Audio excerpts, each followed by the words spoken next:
In 2010, the whole world was shaken. A Hong Kong-Turkey joint expedition team had discovered traces of Noah's Ark at an altitude of 4,000 meters on Mount Ararat. The story that had been remembered only as a myth in the Bible could now be confirmed as fact. Because of this, many people were shocked, and Christians were excited. You may have many questions here. Today, let's talk about them together. The first question is this: was Noah's Ark actually a vessel that could be built? The Bible records the size of the ark very specifically: 300 cubits long, 50 cubits wide, and 30 cubits high. Converted into meters, it was 137 meters long, 23 meters wide, and 14 meters high. But here is something interesting. The ratio of length to width is 6:1. This ratio exactly matches what is known in modern shipbuilding as the golden ratio for stability. A record from 4,000 years ago matches modern science.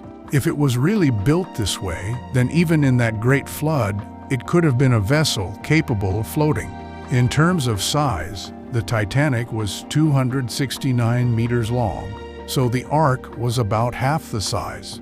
But the Titanic was made of steel, while the Ark was made of wood. Was it possible, with the technology of that time, to build a wooden vessel as large as 137 meters?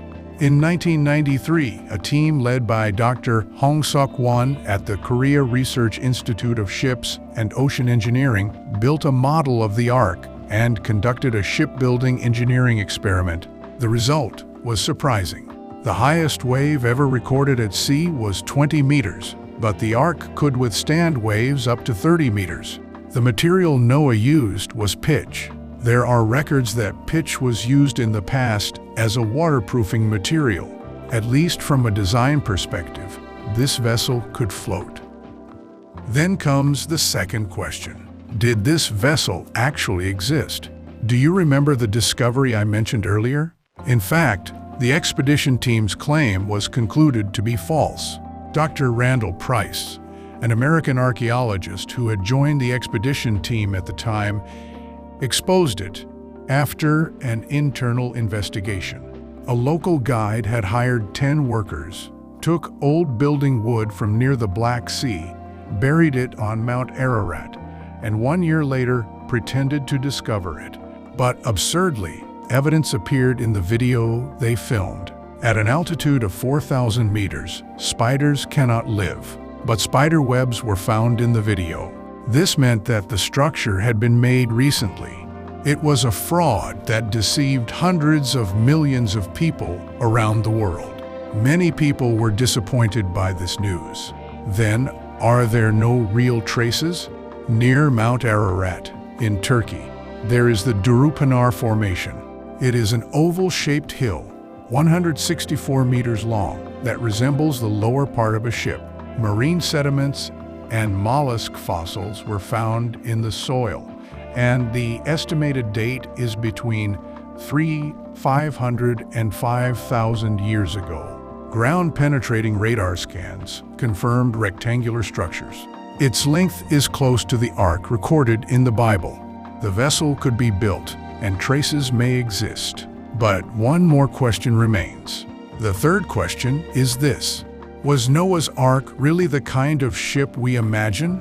The word we call ark in English is ark, and in the original Hebrew, it is Teba. The meaning of Teba is not a ship.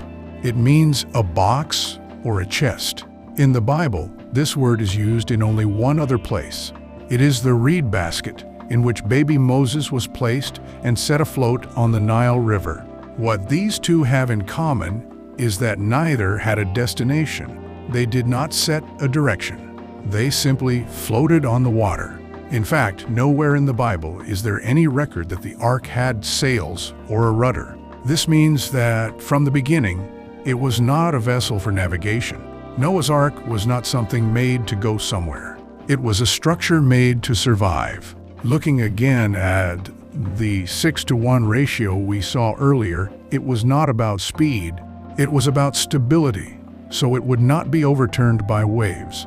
The three-level internal structure was also not for transportation, but for long-term survival. Every part of the design points toward one thing: enduring. However, the question still remains whether a wooden structure of this size could endure months of wave impact, moisture, and weight. Noah did not build a ship. He built a floating box, according to the Word. Even though he did not know where he had to go, even though there was no rudder to control the direction, he simply listened to the Word and built it. Is the story of Noah's Ark history, or is it only a myth passed down in ancient records? Today, science, history, and archaeology are still searching for an answer to this question. But the Bible answers this question in a very different way. Hebrews chapter 11 verse 7 says, "By faith Noah, when warned about things not yet seen, in holy fear prepared an ark to save his household." Noah had never seen a flood. There was no evidence that rain would come. There was no scientific basis. There was no data. Still, he built it.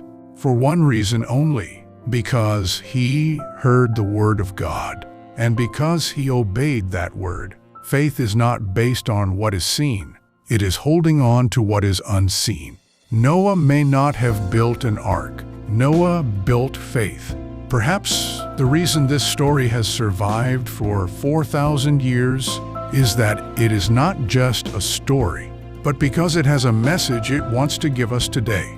That is all for today's story. If you have thoughts about what I shared, or if there is anything else you are curious about, please let me know in the comments. In the next episode, we will return with the story of why Noah's Ark was needed, the story of the flood.